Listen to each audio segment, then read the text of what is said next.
बहुत समय पुरानी बात है। अवध राज्य के एक घने जंगल में ब्रह्मदास नाम के एक प्रसिद्ध संत रहते थे। वे बहुत बड़े सिद्ध पुरुष थे।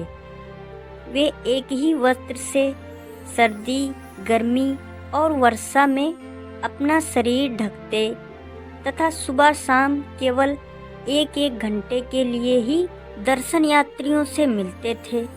शेष समय या तो ध्यान में मग्न रहते थे अथवा कुछ देर के लिए अपने शिष्यों को पढ़ाते। उनके सभी शिष्य जानते थे कि रूखा सूखा खाकर प्रसन्न रहने वाले उनके गुरु के पास ऐसी ऐसी सिद्धियां हैं जिनके द्वारा वह कुछ भी कर सकते हैं, कुछ भी पा सकते हैं। देश विदेश के राजा, मंत्री, सेनापति और सेठ, साहूकार जैसे लोगों का उनके पास तांता लगा रहता था। वे सब उनके दर्शन करके उनका आशीर्वाद प्राप्त करते और मनवांछित फल मिल जाने का विश्वास लेकर लौट जाते थे। एक दिन अयोध्या नगरी का एक सेठ संत ब्रह्मदास के पास आया और उनके पैर पकड़कर कहने लगा, महात्मन, मुझे व्यापार में अत्यधिक घाटा हो गया। कृपया आप मेरी सहायता कीजिए। संत ब्रह्मदास मुस्कुराकर बोले, सेठ, जो व्यक्ति धन कमाने में लगा है उसे लाभ और हानि दोनों प्राप्त होते हैं। जो संसार के प्रपंच में है उसे सुख और दुख दोनों मिलते हैं। बार बार वृक्ष फलों से भर जाते हैं और फिर रिक्त हो जाते हैं। इसमें दुख की कोई बात नहीं और प्रयत्न से व्यक्ति फिर से खोई हुई स्थिति को प्राप्त कर लेता है। सेठ ने कहा, या तो मैं भी जानता हूँ प्रभु। संत ने पूछा, फिर मुझसे क्या चाहते हो? सेठ ने कहा, मैं आपकी सेवा में यह प्रार्थना लेकर आया हूँ कि मुझे कोई ऐसी दुर्लभ वस्तु या मंत्र दे दो जिससे मुझे अपने खोए हुए धन से भी अधिक धन मिल जाए। संत ने कहा, पर मेरे पास तो कुछ भी नहीं है। सेठ संत के पैर पकड़कर बोला, महात्मा जी, आप मुझे इस तरह निराश मत कीजिए। संत ने सेठ को समझाते हुए कहा, अच्छा सुनो, दूर उस पुलिया के नीचे पड़े हुए पत्थरों में ढूंढो, तुम्हें वहां एक पारसमणि दिखाई देगी। उसे ले लेना। जिस किसी लोहे से उसे छुआ दोगे वहां सोना हो जाएगा, किंतु जितने लोहे से तुम सोना बनाओगे, ध्यान रहे उससे 1.5 गुना सोना उन व्यापारियों के वहां हो जाएगा जिनसे तुम्हें ईर्ष्या है। जिस दिन तुम्हें किसी से ईर्ष्या नहीं होगी उस दिन तुम्हारा घर ही लोहे से सोना बन सकेगा। महात्मा जी ने सारी बात सेठ को ठीक ठीक समझा दी। सेठ प्रसन्न होकर पारसमणि लेकर चला गया। उसने अपनी लोहे की अलमारी से मणि का स्पर्श कराया। अलमारी उसी समय सोने की हो गई।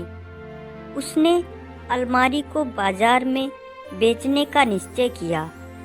जब वह एक प्रसिद्ध सर्राफ के वहां पहुंचा तो उसे यह देखकर आश्चर्य हुआ कि उसका विरोधी व्यापारी सेठ घनश्याम एक सोने की अलमारी और एक स्टूल को लेकर पहले ही उस सर्राफ को बेचने के लिए आया हुआ था। उसने उस सेठ को देखते ही कहा, सुनो लक्ष्मीचंद, मेरा जो 1 लाख रुपया तुम्हारी तरफ रह गया था उसे मैं माफ़ किया। शायद कोई हमारा महान देवता प्रसन्न हो गया है कि उसने हमें अपार स्वर्ण दे दिया है। अब हमें कोई कम नहीं है, इसलिए मैंने तुम्हारी ओर निकलने वाले ऋण को माफ कर दिया। यह सुनकर सेठ लक्ष्मीचंद कहाँ भीतर तक जल भुन गया और मन ही मन उसने कहा, अरे दुष्ट, तुझे क्या पता कि यह सब तुझे मेरे ही कारण मिला है, जिस पर इतराकर तू मुझे भिखारी का समझकर 1,00,000 रुपए माफ कर रहा है। पर ऊपर से वह हंसा और बोला, धन्यवाद सेठ भिखारी दास, पर मैं कल ही तुम्हारे सारे रुपए तुम्हें दे दूंगा। मैं किसी का एहसान नहीं लेना चाहता। भिखारी दास ने थोड़ा व्यंग से कहा, पर तुम दोगे कहाँ से? लक्ष्मीचंद सेठ ने कहा, कहीं से भी क्यों ना दूं, पर मैं दूंगा। मैं किसी का एहसान नहीं लेता, जैसी तुम्हारी मर्जी।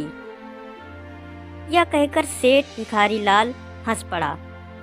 लक्ष्मीचंद नगर के दूसरे सर्राफ के पास पहुंचा और अपनी सोने की अलमारी का सौदा कर लिया। उसे लाखों रुपए मिले थे, पर रुपए पाकर भी लक्ष्मीचंद दुखी था। उसकी आंखों में अभी तक सेठ भिखारी दास का हंसता हुआ चेहरा और उसकी सोने की अलमारी और स्टूल चुभ रहे थे। वह अपने घर लौट आया। उसने अपनी तिजोरी में से पारसमणि निकाली और उसे गौर से देखने लगा। उसने सोचा कि अपने लोहे के रथ को या अपनी लोहे की कुर्सियों को मणि से छुआकर सोने की बना लूं। पर जैसे ही वह मणि को लेकर आगे बढ़ा, उसके मन में झटका सा लगा और वह रुक गया।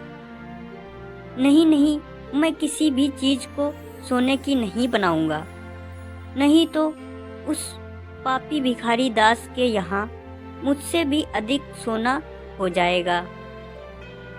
फिर क्या करूं? सेठ लक्ष्मीचंद सोच सोचकर पागल सा हुआ जा रहा था।